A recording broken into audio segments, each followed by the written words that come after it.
나 상민이는 드디어 잠깐의 자전거 본인 영상을 찍고 와서 난 드디어 이렇게 먹방을 찍어보게 됐어.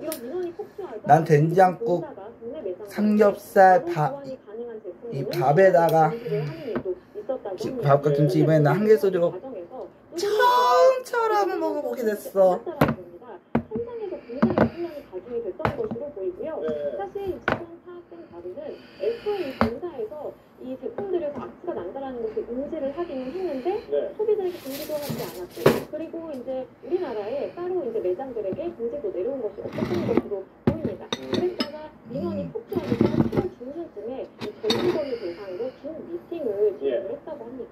하나씩 좀 살펴볼 텐데, 안수정 기자, 루이비통이면은 좀 고가의 제품인데 악취가 나는 이유가 뭐죠? 네, 이거 관련해서도 결국 본사에서도 자체적으로 판단을 했는데 중앙일보에서 입수한 회의 자료에 따르면 본사가 파악하고 있던 악취의 원인이 자세히 적혀 있습니다. 캔버스 소재 퀄리티, 그 질을 개선하기 위해 적용된 특정 물질이 있는데 이 물질이 고온 가습한 환경, 이런 여름 같은 때겠죠? 이렇게 노출됐을 때 반응이 일어나는 현상이라는 설명입니다. 그러면서 정확한 생산 시점까지 적시합니다. 2017년 1월부터 2021년 3월까지 생산된 일부 제품에서 확인된다고. 또 이게 마지막이구나. 이어서 사용 및 보관 환경에 따라 악취 발생 여부와 시기는 다르게 나타날 수 있다고 했습니다. 또 하나 중요한 건 이 냄새를 없애려고 해도 없앨 수 없다는 민원이 있었죠. 이 냄새 이슈는 소재 자체에서 발생하는 거기 때문에 냄새 제거 수선이 가능하지 않다는 겁니다. 그래서 현상이 확인되면은 교환을 해주면 된다고 하는데 여기에 또 하나의 단서가 없어요.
마셔볼까?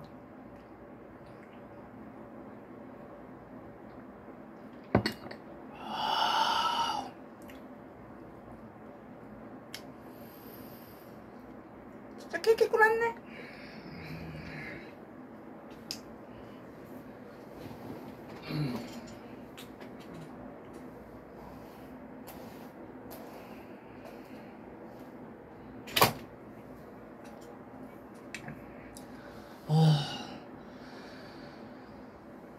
엄마 덕분에 이게 삼겹살에 3만원치 사본 것도 진짜 생전 처음이야.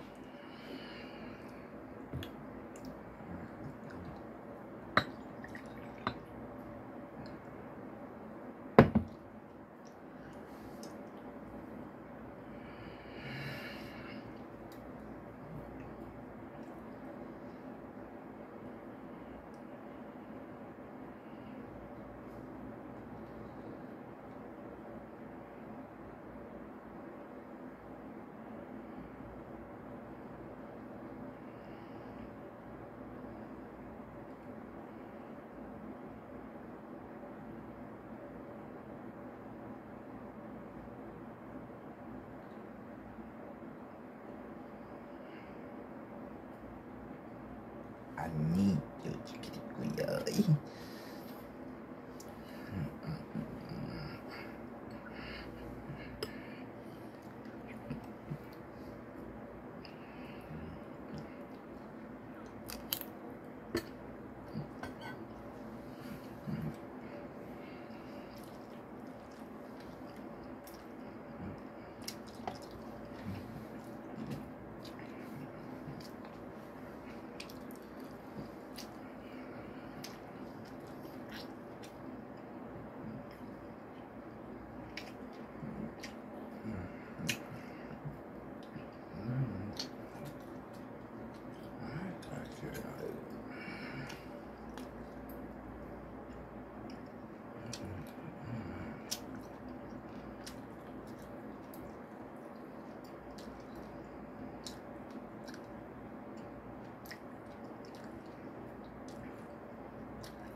우리 친구가 좀 도와줘요.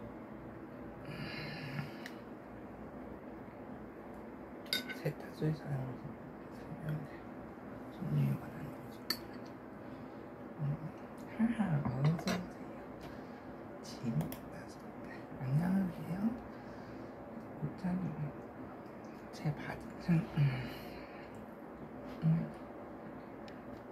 매방 바지야. 망바지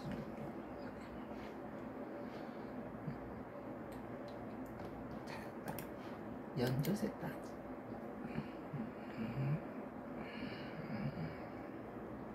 예뻐 예뻐.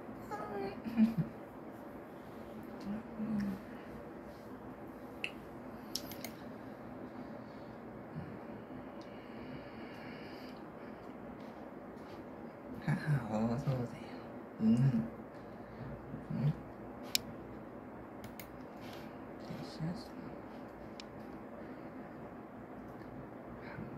반팔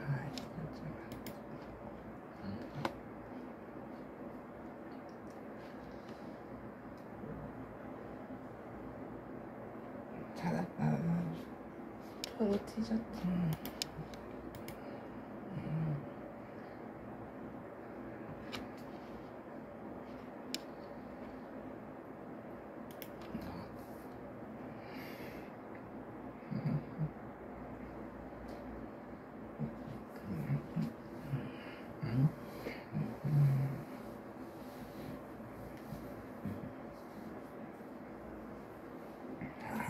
어서오세요. 못 찾으셨나요? 제가 바로 박스 실기입니다. 망치는 바지를 찾아왔습니다.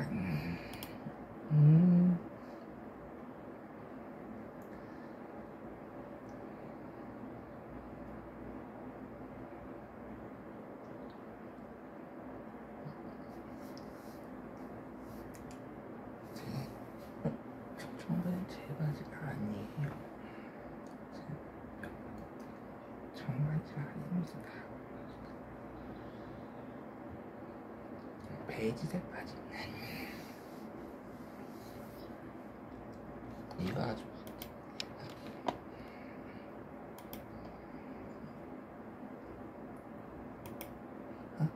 정말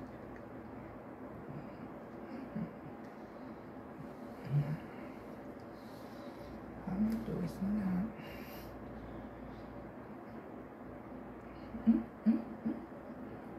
하하, 어서오세요. 안녕하세요. 막간 와서 영국간을 맡겼는데 나는 나요. 제 가운은 흰색이에요. 흰색 가운을 모두 응원해주세요. 가슴 주머니에 제 해서 있어요.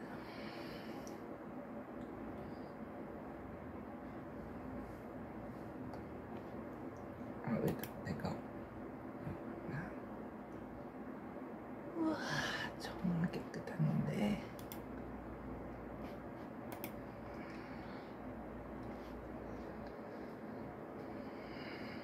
아주 진짜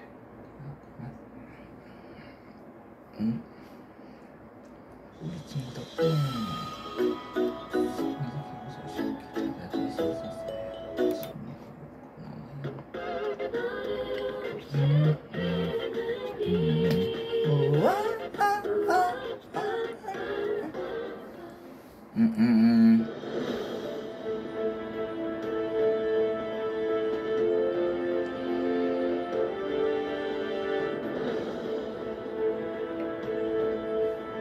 여러분 안녕하십니까. 윤석열 대통령이 오늘 오전 대국민 담화를 발표했습니다.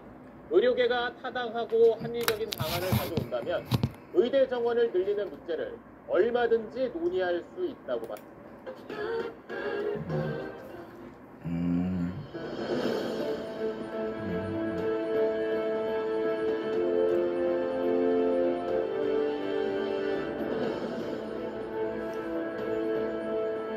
여러분 안녕하십니까. 윤석열 대통령이 오늘 오전 대국민 담화를 발표했습니다. 의료계가 타당하고 합리적인 방안을 가져온다면 의대 정원을 늘리는 문제를 얼마든지 논의할 수 있다고 말했습니다. 조건부이긴 하지만 그동안 정부가 고수해왔던 증원 규모 2,000명을 조정해 볼 수도 있다는 뜻을 처음으로 내비친 겁니다. 오늘 첫 소식 윤나라 기자가 전하겠습니다. 고개 숙여 인사한 뒤 50분간 대국민 담화를 발표한 윤석열 대통령. 먼저 정보기들의 집단 행동으로 불편을 겪는 데 대해 국민에게 사과했습니다. 소금 좀 씻어야 되겠구나.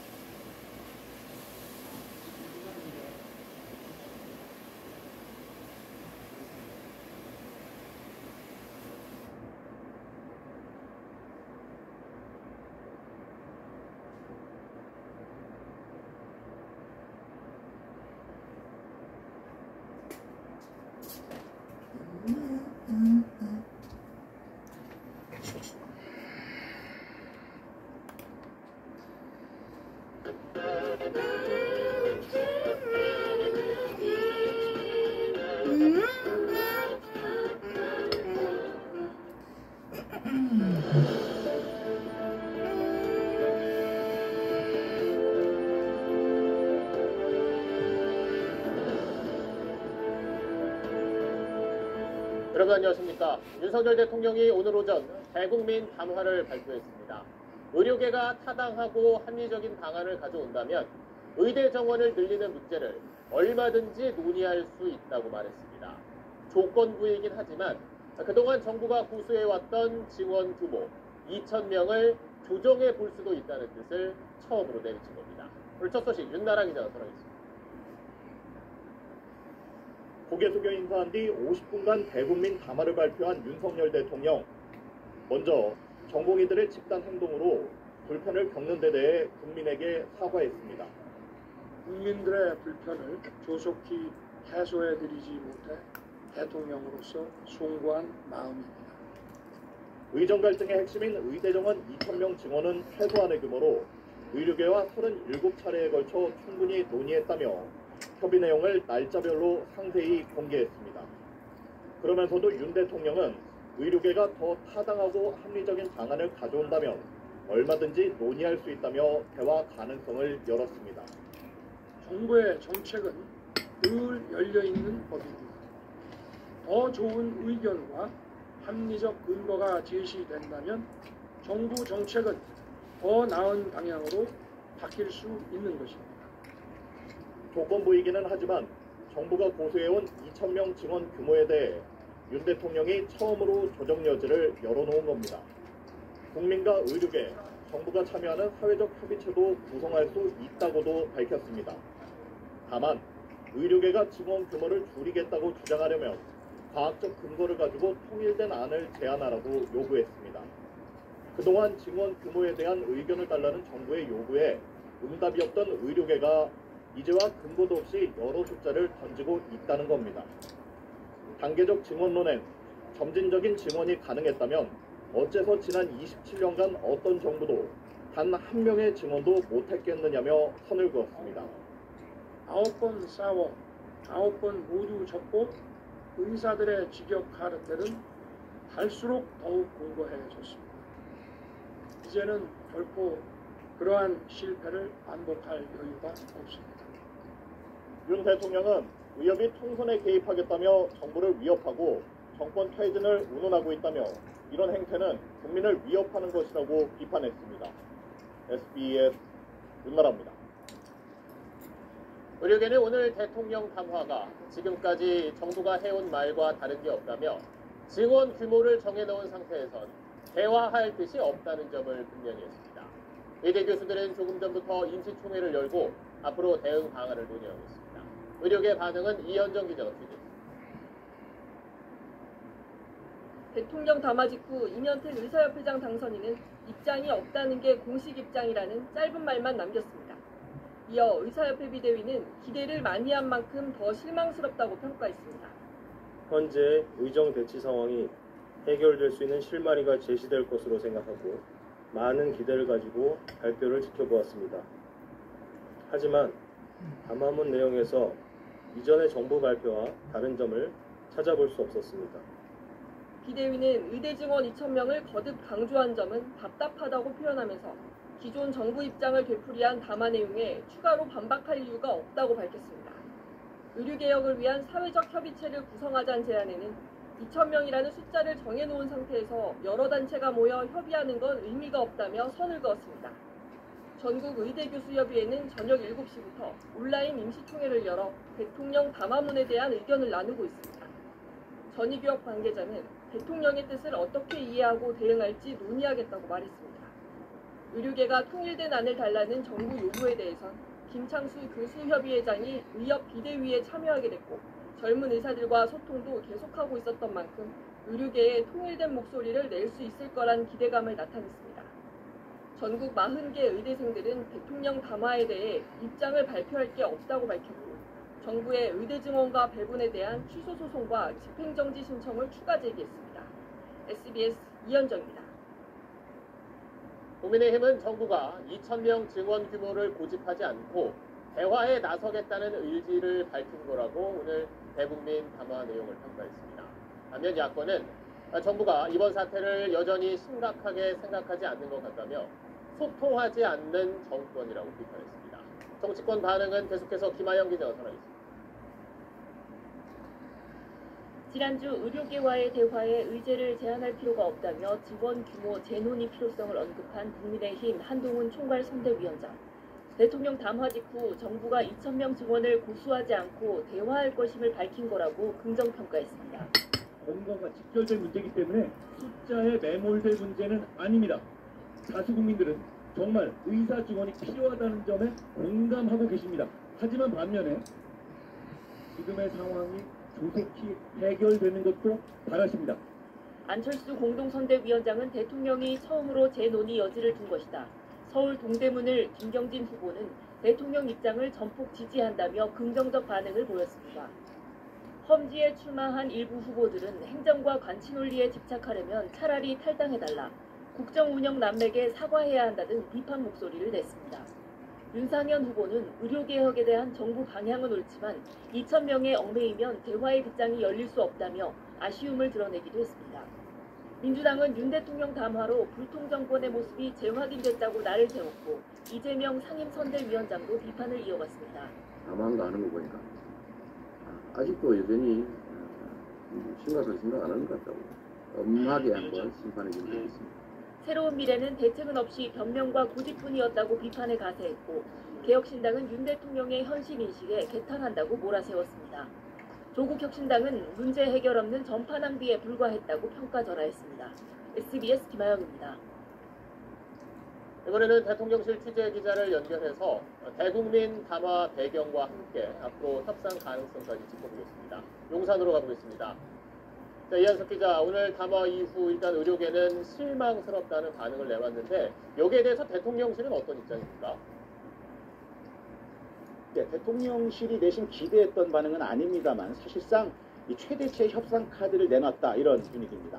오늘 담화 키워드는 크게 세 가지로 볼 수 있습니다. 불편을 들여서 국민들께 송구하다, 또 증원 규모 2,000명도 고집하지 않고 바꿀 수 있다. 그러니 의료계가 합리적인 대안을 갖고 오면 협의체에서 논의하자는 겁니다. 5년 동안 해마다 2,000명 증원하는 건 협상 대상이 아니다 이렇게 못 박았던 기존 입장과 비교하면 파격적 양보라는 자평도 대통령실 내부에서 나왔습니다. 의정 갈등으로 국민 피로감이 누적되는 상황에서 국면 전환을 위한 승부수를 던진 걸로도 볼 수 있습니다. 총선이 얼마 남지 않은 시점에서 오늘 전격적으로 대국민 담화가 발표됐는데 그 배경은 뭐라고 봐야 될까요? 네, 어제 부활절 연합 예배에서 윤 대통령은 더 낮은 자세로 귀를 기울이겠다 이렇게 말을 했습니다. 지난주에 이종섭 전 호주 대사 사의를 수용한 데 이어서 의대 정원 증원 문제도 협상 테이블에 올릴 수 있다면서 이 원칙을 고수하던 기조 변화가 감지되고 있습니다. 특히 이 의대 정원 문제는 물러서선 안 된다는 쪽과 또 협상 카드를 제시하자는 쪽이 팽팽히 갈렸는데 어젯밤 대통령이 결심한 걸로 알려졌습니다. 총선을 앞두고 의정 갈등을 속히 진화해야 한다는 여권의 압박도 대통령 태도 변화에 영향을 미쳤을 거라는 게 중론입니다. 또 여권 일각에서 기대에 못 미쳤다 이런 반응도 나오지만 무조건적 양보가 오히려 총선에 독이 될 수 있다는 반론도 만만치 않았던 걸로 전해졌습니다. 자, 사람들의 걱정이 큰 만큼 어쨌든 이 문제가 빨리 해결돼야 할 텐데, 그렇다면 정부와 의료계 협상 다시 이루어질 가능성이 있을까요? 어떻습니까? 네, 당장은 아니지만 의료계 입장도 어느 정도 바뀌지 않을까 이런 기대감도 가지고 있는데요. 하지만 이 담화 대부분을 2,000명 증원의 불가피성을 강조하는 데 할애했다며 의료계에선 진정성을 의심합니다. 통큰 양보했다고 자평을 하면서 공을 의료계에 던졌지만 협상 타결까지는 아직 갈 길은 멀어 보이는 이유입니다. 지금까지 대통령실에서 전해드렸습니다. 자, 이런 상황에서 동네 의원들 가운데서도 진료 시간을 줄이는 곳이 하나둘 늘어나고 있습니다. 또 대학병원들도 외래 진료를 줄이고 있어서 환자들의 불안감이 커지고 있습니다. 이 내용은 박재현 기자가 취재했습니다. 경기 성남시의 한 의원, 월요일부터 토요일까지 진료 시간을 1시간 줄이기로 했습니다. 우리 개원이들도 전공의 선생님들에게 뭔가 보탬이 되고자 힘을 드리고자 주 40시간 진료에 동참하게 되었습니다. 환자분들이 피해가 최소화할 수 있도록 진료 마감 시간을 당기겠다는 동네 의원도 생겨나고 있지만 당장 단축 진료하겠다는 의원들은 많지 않은 걸로 파악되고 있습니다. 의협 차원에서 내지는 의협 비대위 차원에서 그 시간을 저희가 체크해가면서 할 생각은 없습니다. 다만 휴일이나 야간에 단축 진료할 의원들은 꽤 있을 걸로 보여 우려됩니다. 휴일에 여는 곳을 일부러 찾아서 멀리라도 가기도 하거든요. 그런데 그런 게 없어지면 아무래도 미흡한 상황이 생길 수도 있죠. 대학병원들도 외래 진료 축소에 나선 가운데 충북대병원은 금요일에 외래 진료를 받지 않기로 했습니다. 환자분들 안전을 담보를 하지 못할 정도로 교수들이 저기가 많아요. 일이 근무 시간을 단축할 수밖에 없다. 진료 시간이 줄어들고 그마저도 이루어질 수 있다는 상황이 환자들은 더 불안해하고 있습니다. 다음 주 금요일, 이번 주 금요일로 좀 밀어달라고 하더라고요. 처음에 다음 주에 가면 이제 진료가 좀 중요한 거라서 그게 만약에 이제 뭐 연기가 되거나 하면 어떡하나 하는 게 조금. 전공의들이 떠난 수련병원에서 일하고 있는 간호사 등 병원 노동자들은 전공의들의 즉각 복귀와 함께 진료 정상화를 위한 사회적 대화를 당장 추진하라고 촉구했습니다. SBS 박지현입니다. 다음은 총선이 코앞으로 다가온 정치권 소식 자세히 알아보겠습니다. 공식 선거운동이 시작된 이후 수도권에 집중했던 한동훈 국민의힘 총괄선대위원장이 오늘은 부산 경남 지역을 찾았습니다. 정치 신인으로서 총선 승리를 위해 애쓰겠다며 지역 수건 사업을 해결하겠다는 공약을 내놨습니다. 먼저 박찬범 기자. 한동훈 총괄선대위원장이 선거 막판 투심이 요동치고 있는 낙동강벨트 공략에 나섰습니다. 총선에 임하는 자신의 절박함을 부산 출신 야구선수 염종석에 빗대며 지지를 호소했습니다. 염 선수는 한 위원장과 동갑으로 1992년 롯데 자이언츠의 마지막 우승을 이끈 투수입니다. 올 초 부산 방문 때 입었던 1992 티셔츠로 야구도시 부산의 감성에 호소했는데 이를 상기시키려 한 겁니다. 혼신의 힘을 다해서 염종석과 같이 부산의 승리를 이루고자 합니다. 염종석처럼 올 한 해 소진하고 끝나도 불만 없습니다. 이재명 민주당 상임선대위원장이 여당이 읍소 작전을 시작했다며 악어의 눈물에 속으면 안 된다고 비판한 데 대해선 이렇게 맞받았습니다.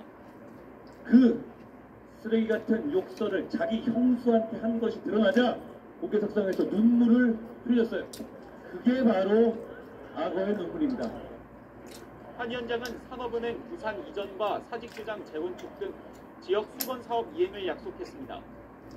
자영업자를 위한 공약도 추가로 내놓았는데 세율이 낮게 적용되는 간이과세 적용 대상을 연매출 8천만 원에서 2억 원으로 상향 조정하겠다고 발표했습니다.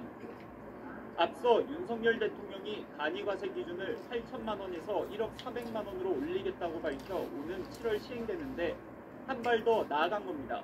저희는 이번 총선에서 승리해서 2억 상향하겠습니다. 여러분 이거 잘 모르시지만 소상공인 여러분께서 정말 바라는 공약입니다. 자영업자를 위한 육아휴직제 도입과 코로나 손실보상금 환수 유예도 약속했습니다. SBS 박찬범입니다. 민주당 이재명 상임선대위원장은 자신의 지역구가 있는 인천 유세에 집중하는 동시에 격전지에 나선 다른 후보들을 위해서 원격 지원도 이어갔습니다. 또 문재인 전 대통령도 부산과 경남을 찾아 정부가 정신을 차리도록 이번 총선에서 범야권이 좋은 성적을 거둬야 한다고 말했습니다. 이어서 정혜경 기자. 인천 계양을 후보자 TV토론 사전 녹화를 마친 이재명 민주당 상임선대위원장. 곧바로 유튜브 방송을 통해 충남 보령, 서천 나소연, 부산 해운대갑 홍순원 후보를 원격 지원했습니다. 각각 국민의힘 장동혁 후보, 주진우 후보가 출마한 곳으로 정권 심판론을 부각하며 격전지 투심을 공략한 겁니다. 주진우 검사, 윤 대통령하고 아주 가까운 관계가 이 간표에도 그렇게 작동하지 않나. 유세 현장에선 여당의 읍소 작전을 거듭 경계하며 결집을 호소했습니다. 예측했던 대로 국민의힘 읍소 작전, 큰절 작전 시작했습니다. 한 번 속는 거는 모르겠는데 2번, 3번, 4번, 5번 속는 건 속는 게 아니라 공범이다. 부산 경남 지역엔 문재인 전 대통령이 깜짝 등장했습니다. 자신의 의원 시절 지역구인 부산 사상구와 경남 양산을 방문해 정권 심판론에 힘을 보탰습니다. 민주당이 위성정당 더불어민주연합 지지를 호소하는 이른바 몰빵론을 펼치고 있는 가운데 문 전 대통령은 야권의 선전을 기원하며 이렇게 말했습니다. 민주당, 또 조국혁신당, 그다음 새로운 미래, 우리 야당들이 함께 좋은 성적 거두어서 정말 이 정부가 좀 정신 차리도록. 선대위 회의에서 이해찬, 김부겸 두 상임 선대위원장은 선거법 위반 소지와 실언, 설화 등을 각별히 유의하라며 낮은 자세를 거듭 주문했습니다. 더불어민주연합은 출생 후 7살까지 월 50만 원, 8살부터 24살까지 월 30만 원을 기본소득으로 지급하겠다는 공약을 내놨습니다. SBS 정혜경입니다. 총선을 9일 앞두고 비례대표 후보를 낸 5개 주요 정당이 TV 토론을 벌였습니다. 국민의힘과 민주당의 위성정당 사이에는 날선 공방이 오갔고 또 범야권 정당들은 선거 이후에 연대하는 방안을 모색하게 됐습니다. 자세한 내용은 정반석 기자가 전하겠습니다. 비례대표 후보 1차 토론회. 5개 정당 모두 정치개혁을 강조했지만 지향점은 달랐습니다. 국민의 미래는 불체포 특권 폐지, 의원 정수 축소 등 국회 개혁안을 내놨습니다. 반면 더불어민주연합은 결선 투표제와 4년 중임제, 녹색정의당은 국민호환제를 제안하는 등 대통령제 개혁을 공약했습니다. 새로운 미래는 판검사의 선출직 직행 금지, 조국혁신당은 검찰 개혁을 약속했습니다. 외교 분야에서 국민의 미래가 한미동맹 중심 안보를 강조했고 4개 야당은 대북 대중관계 개선을 요구했습니다. 그야말로 한미동맹을 반대하는 나라로 가게 할 수는 없습니다. 남북관계도 폭망입니다. 한중 한러 관계까지 경색시켰습니다. 국민의힘과 민주당 위성정당은 토론 내내 날선 공방을 주고받았습니다.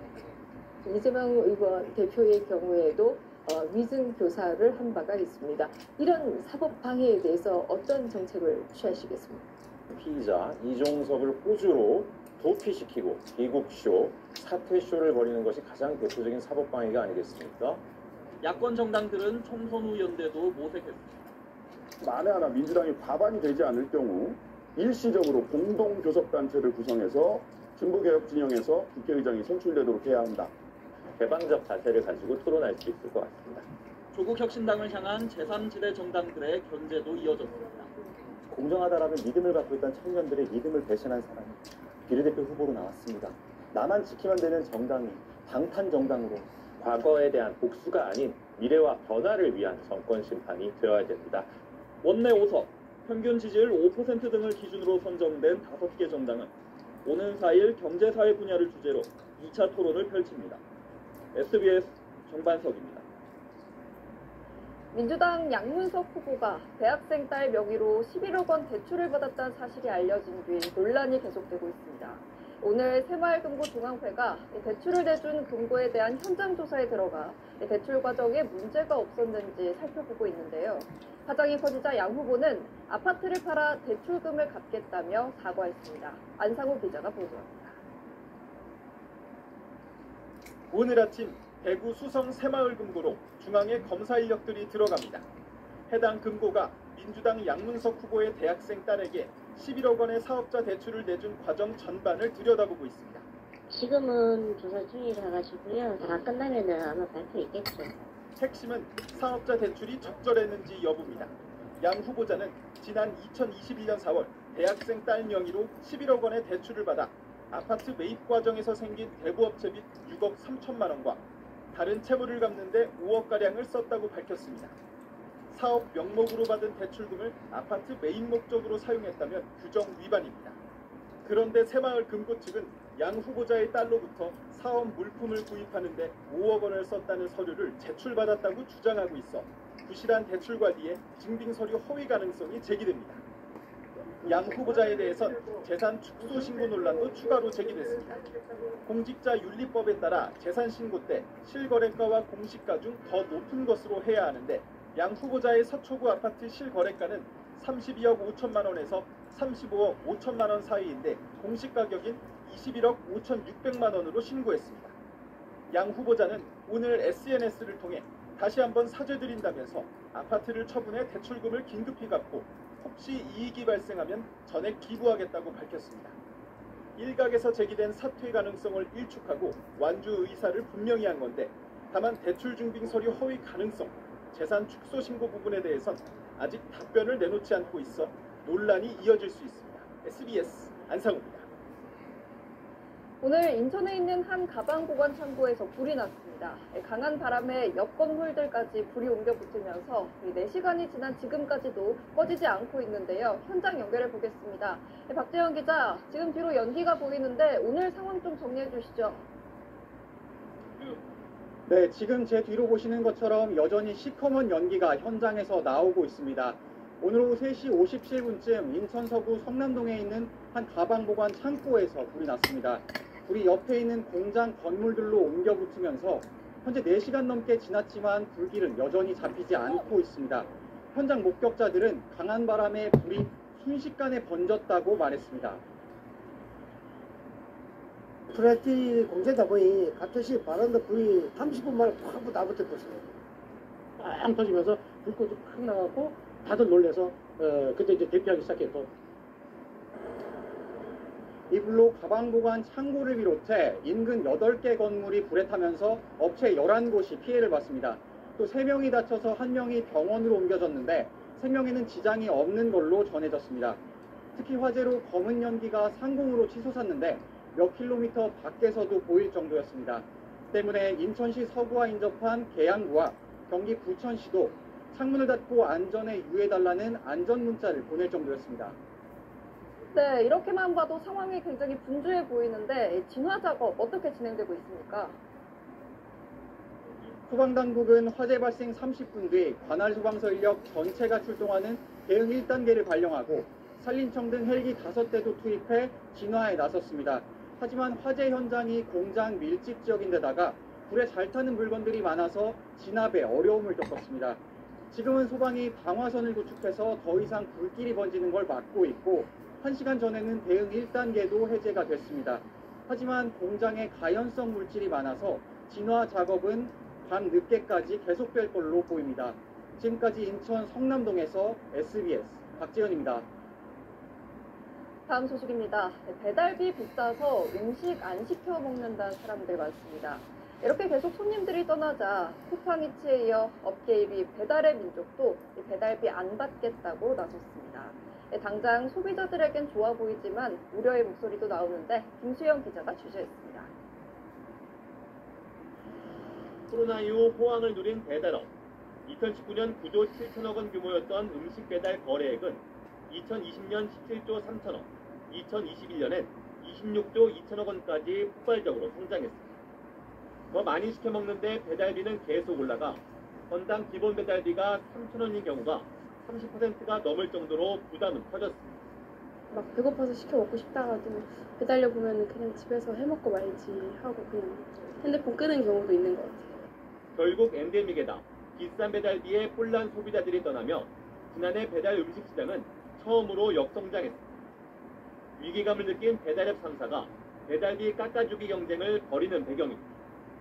후발주자인 쿠팡이츠가 먼저 묶음 배달건에 대해 배달비 0원을 선언했고 일주일도 채 되지 않아 1위 업체인 배달의 민족도 같은 경우 무료로 배달해준다며 맞불을 놨습니다. 예를 들어 15,000원어치 메뉴를 주문하면 기존에는 3,000원 안팎의 배달료까지 더해 결제가 됐지만 이제는 음식값만 내면 됩니다. 배달시키는 입장에서는 배달료 안 내는 거면 좋으니까 나쁘지 않다고 생각하거든요. 요기요도 구독료를 한시적으로 2,000원 낮췄습니다. 알 수 없는 다른 비용들을 올리거나 아니면 그 소비자 부담을 덜어내는 대신에 그것들을 이제 사업자 부담으로 넘기거나 그런 일종의 포선 효과들이 발생하지 않도록 단기적으로는 부담을 덜어주는 효과가 있겠지만 장기적으로는 자영업자와 소비자에게 비용을 전가할 가능성도 배제할 수 없어 플랫폼 가격 정책 변화에 대한 관리 감독이 필요합니다. SBS 김수영. 이스라엘에서 10만 명 넘는 시민들이 거리에 나와 네타냐후 총리 사퇴를 요구하는 시위를 벌였습니다. 네타냐후가 인질을 데려오지도 못하는 데다 전쟁에 시민을 총동원하면서도 정작 자기 아들은 미국에 머물고 있어 분노를 키운 겁니다. 이종훈 기자가 보도합니다. 도로를 점거한 성난 시위대가 불을 지르고 구호를 외칩니다. 경찰이 물대포를 쏘며 강제 해산에 나서자 곳곳에서 충돌이 빚어집니다. 예루살렘에 있는 의회 건물 인근에 이스라엘 전역에서 온 시민 10만 명이 모였습니다.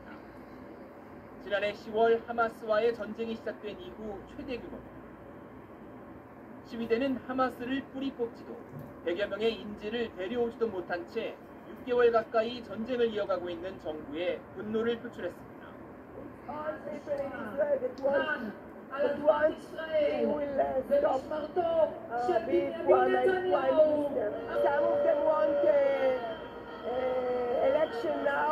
네타냐후 총리가 우파 연립 내각 유지를 위해 초정통파 유대교도 청년들의 병역 면제를 두둔한 점도 시민들을 거리로 이끄는 데 일조했습니다.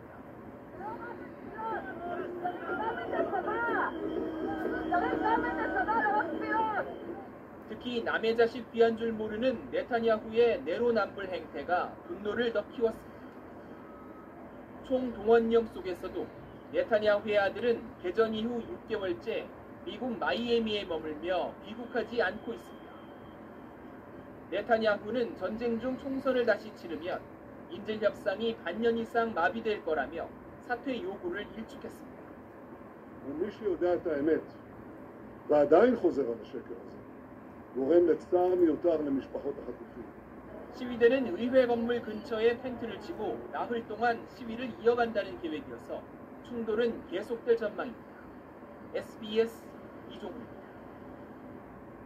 챗 GPT를 만든 오픈 AI가 이번엔 목소리를 15초만 들려주면 그대로 모방할 수 있는 인공지능 기술을 공개했습니다. 마이크로소프트와 손을 잡고 인공지능 만드는 데 필요한 자체 데이터 센터까지 만들겠다는 계획이어서 인공지능 개발에 더 속도가 붙을 거란 전망이 나옵니다. 홍영재 기자가 보도합니다.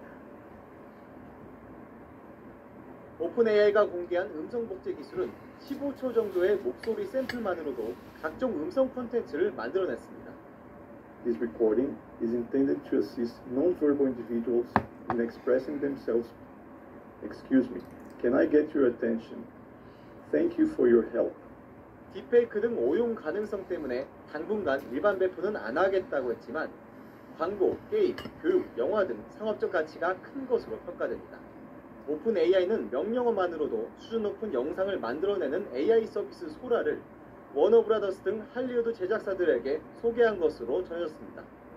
복제 음성과 생성 영상이 결합한 상업적 콘텐츠 개발이 임박했다는 관측이 나왔습니다. 이렇게 AI가 문자에서 이미지, 음성, 영상으로 진화할수록 필요한 연상 능력은 급격히 증가합니다. 소라 서비스를 대중화하려면 엔비디아의 고성능 그래픽카드가 72만 개가 필요하다는 추정도 있습니다. 이런 상황에서 오픈 AI는 마이크로소프트와 손잡고 약 135조 원을 투입해 초대형 데이터 센터를 짓는 일명 스타게이트 프로그램을 추진한다는 보도까지 나왔습니다. 비용을 생각을 해보면 본인들이 운영을 하고 본인들 서비스에다가 최적화시키는 게 포인트인 거고요. 그거에 따라서 성능과 속도가 다 바뀝니다. AI 반도체와 슈퍼컴퓨터를 갖춘 데이터 센터, 그리고 이걸 운영하는 데 필요한 막대한 전력 보급원까지 확보하려는 시도가 본격화되는 양상입니다. 이런 인프라 구축을 뒷받침할 투자 확보에 속도가 붙으면 범용 인공지능 AGI의 출현도 앞당겨질 거라는 게 전문가들의 예상입니다. SBS 홍유재입니다. 총선이 가까워지면서 선거와 관련된 범죄들도 잇따르고 있습니다. 서울 한복판에 있는 주택가에선 이재명 민주당 대표가 괴수복을 입은 합성사진이 발견돼 경찰이 수사에 나섰습니다. 현광현 기자가 취재했습니다. 파란 죄수복을 입고 구치소에 앉아있는 한 남성의 사진. 얼굴 부분은 고개를 숙인 더불어민주당 이재명 대표의 모습이 합성돼 있습니다. 사진 옆엔 이 대표가 연루된 사건들이 나열됐고 비방 문구도 담겼습니다. 경찰은 어제 서울 종로구 숭인동의 한 빌라 공동현관에서 이 대표의 합성사진이 포함된 3장짜리 인쇄물이 발견됐다는 신고를 접수했습니다. 인쇄물에는 대한민국 국회가 엉망이 됐다는 내용과 특정 법안을 발의한 민주당 소속 의원 50여 명의 이름도 포함됐습니다. 쓰레기통에다 갖다 버리려고 이렇게 주워갖고 보니까 뭐 글씨가 있고 뭐 이재명 사진이 있고. 이 주택가의 쓰레기통에서도 같은 인쇄물 한 부가 추가로 발견됐습니다. 인쇄물이 발견된 골목입니다. 경찰은 이 근방에 추가로 같은 인쇄물이 배포됐을 가능성이 있다고 보고 수사에 나섰습니다. 경찰은 인근 CCTV 영상을 확인하고 인쇄물에 묻은 지문을 분석하는 등 유포자를 추적하고 있습니다. 유포자에겐 공보물 외에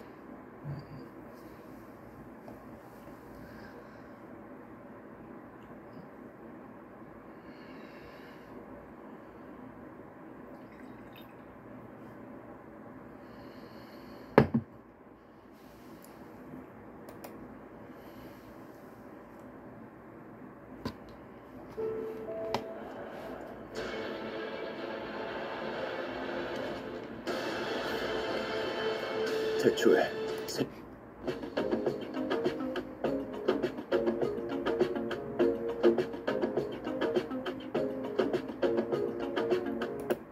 승부가 결정됩니다. 두 선수 만나보시죠.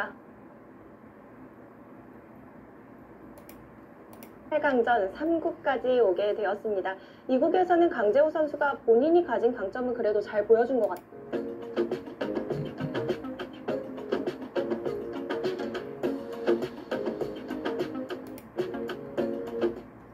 제5기 이분배 신예 최고위전 강재호 선수와 조상현 선수의 8강전 3국까지 오게 되었습니다. 이국에서는 강재호 선수가 본인이 가진 강점은 그래도 잘 보여준 것 같아요. 굉장히 단단하게 두면서 역습을 노렸고요. 조상현 선수가 워낙 무리했던 바람에 아쉽게 이국에서는 좀 힘을 받...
이렇게 난 결국 오늘 이렇게 먹방을 다시 찍어보고 가야 되는데 다음 걸 좀 엄마 전력이 뭐가 이상해. 뭐가 좋으네.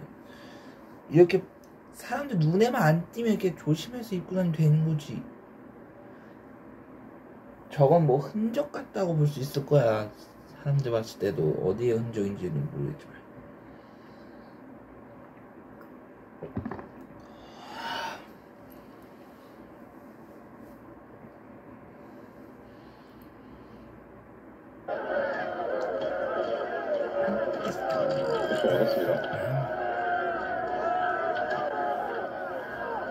이거랑 너무 떨어져 있는데 드럼통이랑 깰 수 있는 방법이 있잖아. 망치로 깨야 되나? 일단 이거 먼저 깨겠습니다. 이것도 깨지겠다. 빵. 이거 운전할 수 있나? 운전하면 저기다 옆에 세워가지고 하면 되는데. 운전할 수 있네요. 그러면 이거 마우스 이거 시점이 안 돌아가니까 진짜 힘들다. 죽으면 되겠지? 됐어.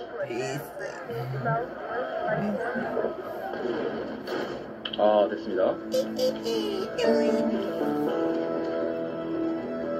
당신이 이제 에버리 케인턴에게 일을 받아 하게 되나? 아저씨! 텍사스 아저씨? 근데 피가 너무 없는데 나? 이거 무조건 저장을 해야 피가 채워지는 건가? 너무 먼데 저러면? 일단은 저장하지 말고 한번 그냥 가보겠습니다.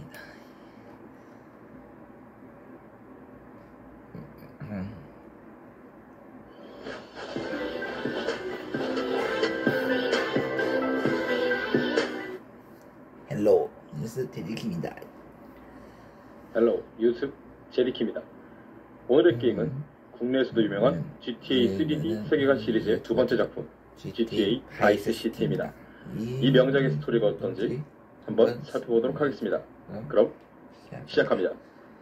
Tommy Vercetti. Tommy Vercetti? Shit. Didn't they never let him out? He kept his head down. Helps people forget. 그래픽이 굉장히 옛날 그래픽 같아요. When I see him walking down the streets of their neighborhoods, it will be bad for business. Well, what are we gonna do, Sonny? We treat him like an old friend and keep him busy out of town. Okay? We've been talking about expanding down south, right? Vice City is 24 karat gold these days. The Colombians, the Mexicans, hell, even those Cuban refugees are cutting themselves a piece of some nice action. But it's all drugs. None of the families will touch that shit. Times are changing.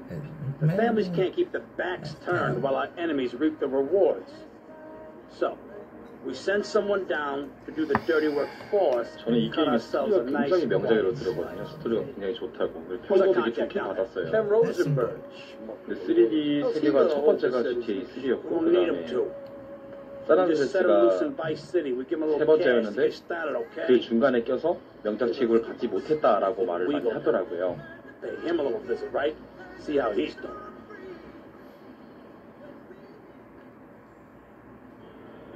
근데 2002년작 치고는 그래픽이 굉장히 좋은 편이에요. Hey guys, it's Ken Rosenberg here. 게임이 처음 나왔을 때 저 초등학생이었으니까. Well, I'm going to drive you guys to the meet, okay? Now, I've talked to the suppliers, and they are very keen to start a business relationship. So, if all goes well, we should be doing very nice for ourselves, which is, you know, good. Okay, so they're brothers, okay? One operates the business, and the other one does the front.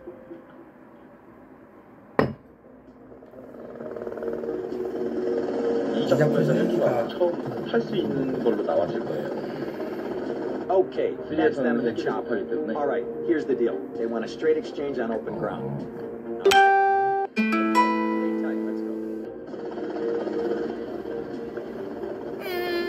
되게 빡센 길이었다.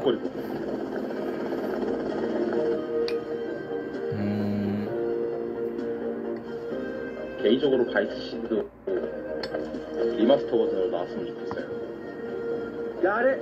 100% pure grade A Colombian, my friend. Let me see 마약 it. 거래를 하는 거죠. The greens, 10s and 20s, used. I think we have a deal, my friend. Shit! Oh, shit!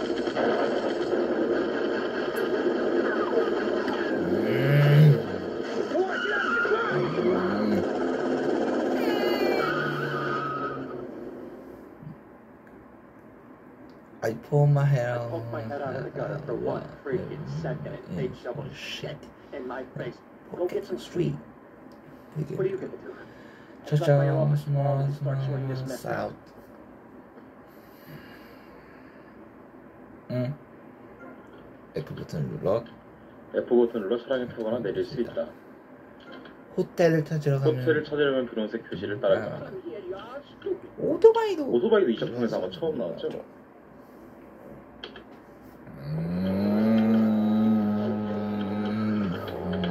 W 버튼으로 엑셀레이터를 빨른다. A 또는 D 버튼으로 차량의 핸들을 움직인다. S 버튼으로 브레이크. 스페이스가 핸드브레이크네요. 스페이스가 핸드브레이크네요. We interrupt your programming with a message from the State 풍주의보. Department. All bridges in some 본토와 연결하는 다리가 무너졌대요. area have been closed because of a 9 severe 버튼과 weather. 6 버튼으로 오토바이 최종을 실을 수 Meteorologists 있다. are tracking Hurricane 9 Hermione, 버튼이 which has 뭐죠? devastated 5 Caribbean islands and is heading for Vice City. 예, More 알겠습니다. updates soon. 오케이, 알겠습니다.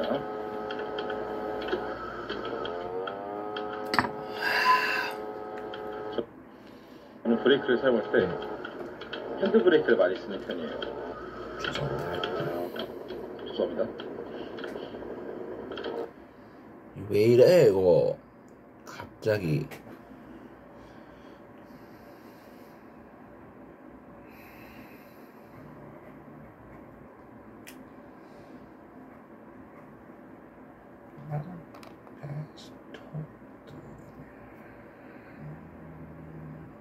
이게 왜 이러는 건지 진짜 알 수가 없네 이거.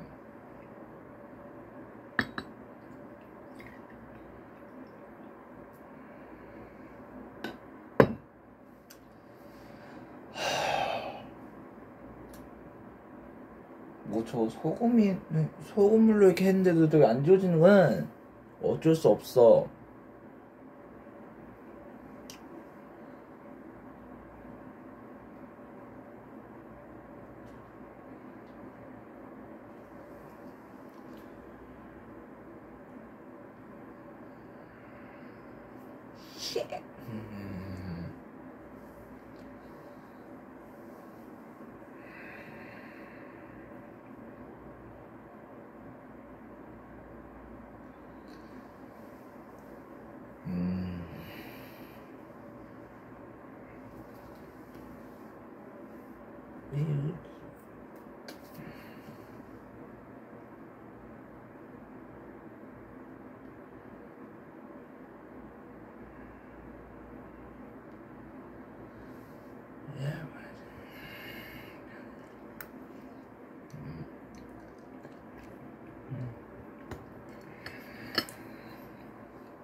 뭐 저 소금물로 만들어서 이렇게 빨았고 저기 슈퍼타에 넣고도 빨았는데 저 심지어가 안 지워지는, 저 얼룩이 안 지워지는 건 흔적은 남을 수밖에 없어.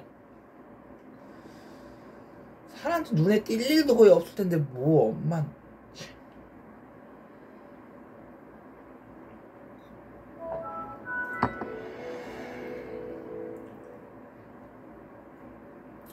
그럼 엄마 저 같은 길에 흰색 바지를 한번 사주시던가 해.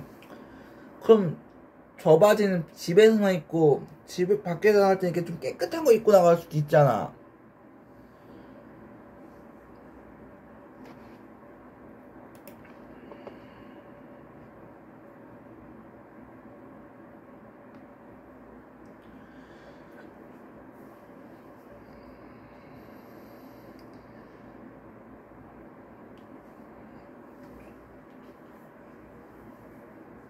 엄마가 저 새로 사주면 또 다른 저 같은 건 아니지만 종류는 비슷하면 길이랑 색만 똑같으면 저 바지를 집에서만 입을 수 있을 거 아니야.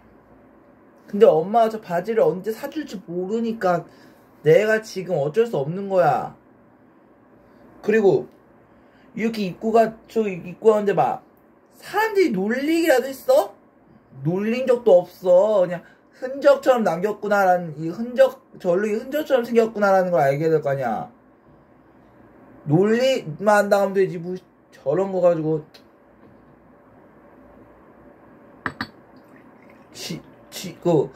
소금물로 지웠는데도 안 빨리지. 아까 그리고 바지끈이 좀 짜서 이렇게 빡빡빡빡빡 문질러 봤는데도 안 되지.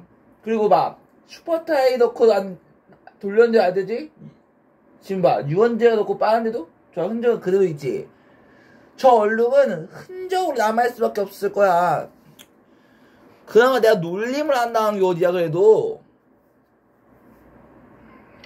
입고 다니든 말든 놀림 안 당하니까 걱정 마. 저 얼룩은 흔적처럼 느껴질 거 아니야. 흔적이라고 생각될 수도 있어.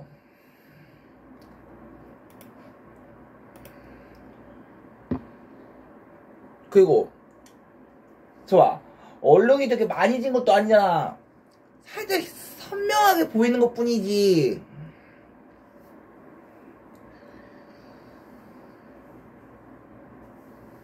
하여튼 저 엄마의 저 꾸지람을 꺾을 수 있을까 모르겠어. 나도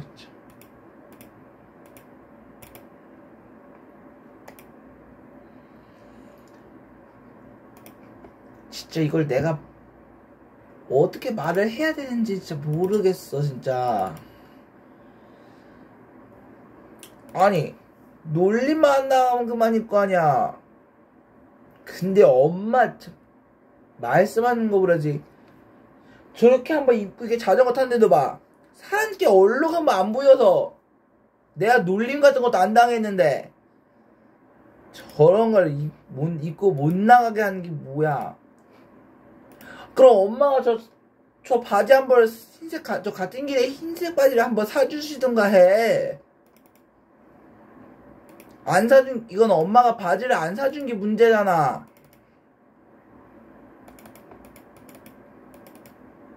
그리고 저 얼룩은 그냥 흔적처럼 남겨있는 거 아니야. 이렇게 소금물로 빨았는데도 안 지워지지, 슈퍼차이랑 유원지 넣고 빨아도 안 지워지지 했는데 저 그냥 흔적처럼 남아있는데 뭘.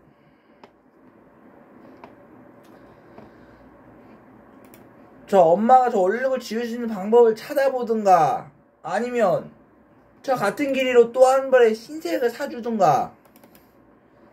그런 모를까지? 젠장.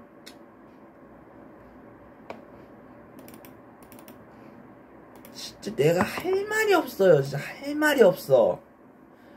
어떻게 말을 해야, 어떻게 설명을 해야 되는지 진짜 나도 모르겠어.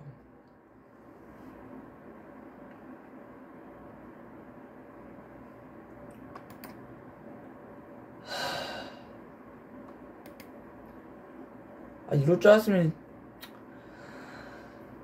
우리 정혜인 누나랑 엄마, 할머니, 상진이랑 저기 명동 갔을 때 정혜인 누나한테 부탁해갖고 저 바지 저 얇은 것도 한번 사달라고 부탁했어야 할걸. 아,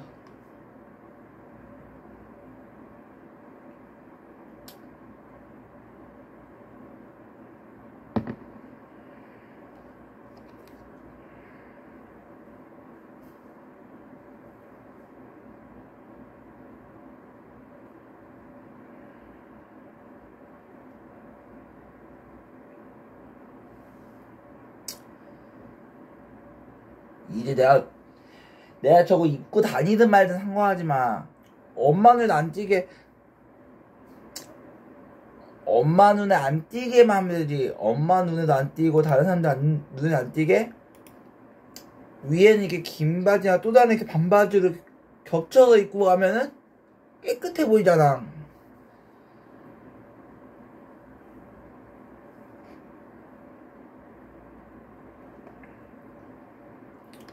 아니, 그럼 엄마 저 바지를 한번 새로 사주시든가 해. 이렇게 뭐 주문을 해서 이렇게 입게 해주시던가 해봐. 그럼 내가 저걸 입고 나가겠어? 그런 일이 안 생기니까 나로서는 어쩔 수 없어. 아, 나 진짜.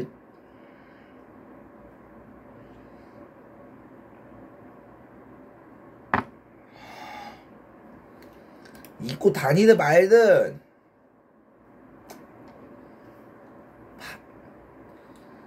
판결하지 마. 입고 다니든 말든 냅둬. 내가 이게 살짝 저 누런 얼룩 같은 흔적이 생겼다고 사람들께 놀림이라도 받겠어? 내가 지금까지 버스 여행하고 뭐 지하철 여행하고 뭐 등등등 했지만 저런 얼룩 흔적으로 놀림 받은 적은 없다 뭐. 아니, 나 상민이가 깨끗한 바지 입고 다니고 저 흰색 저 같은 게 바지 저 흰색을 그럼 사주시던가 해봐. 그러면 엄마 말씀대로 저 바지는 집에서만 입고 다른 건 다 밖에 나갈 때 웬만하면 이렇게 다 깨끗하게 입고 다닐 텐데 엄마가 이거 안 사준 게 잘못이잖아.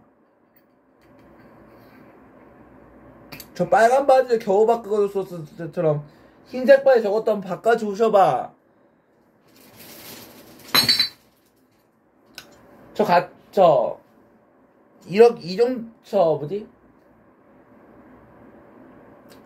그 빨간색 뭐 파란색 이런 게 길이를 흰색으로 바꿔주셔봐. 그럼 그 흰색 바지만 입고 다니겠지? 저거는 집에서만 입었을 거 아니야. 엄마가 안 바꿔준 것도 잘못인 주제? 왜 판결해?